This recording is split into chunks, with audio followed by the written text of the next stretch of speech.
superior. Autobots inferior. About 5 years ago, I lived downtown in a major city in the US. I've always been a night person, so I would often find myself bored after my roommate, who was decidedly not a night person, went to bed. To pass the time, I used to go for long walks and spend the time thinking.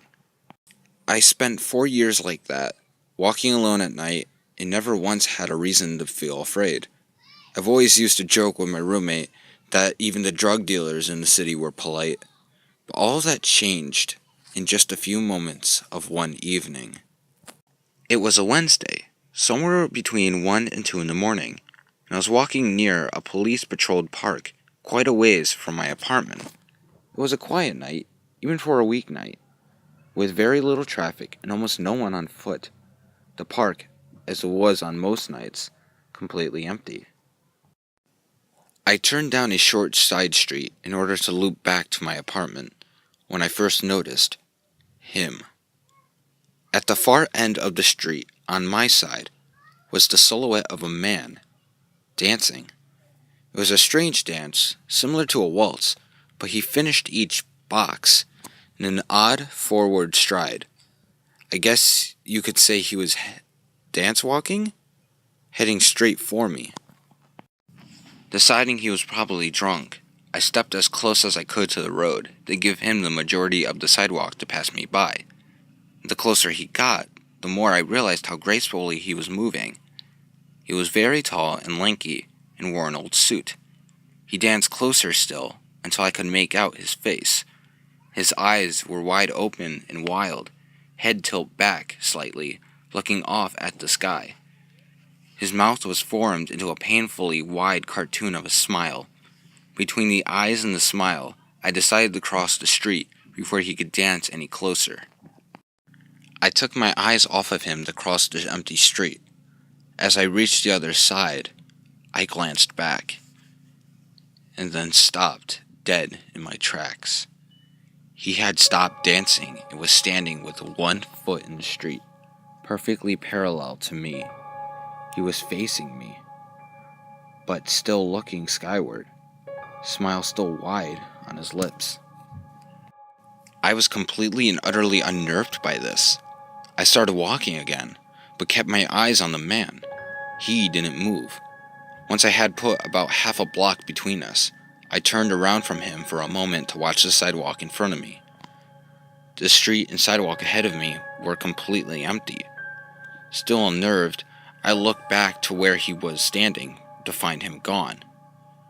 For the briefest of moments, I felt relieved, until I noticed him. He had crossed the street and was now slightly crouched down.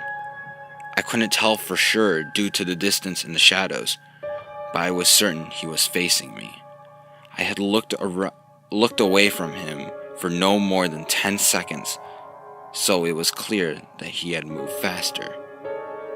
I was so shocked that I stood there for some time, staring at him, and then he started moving towards me again. He took giant, exaggerated tiptoe steps, as if he were a cartoon character sneaking up on someone, except he was moving very, very quickly.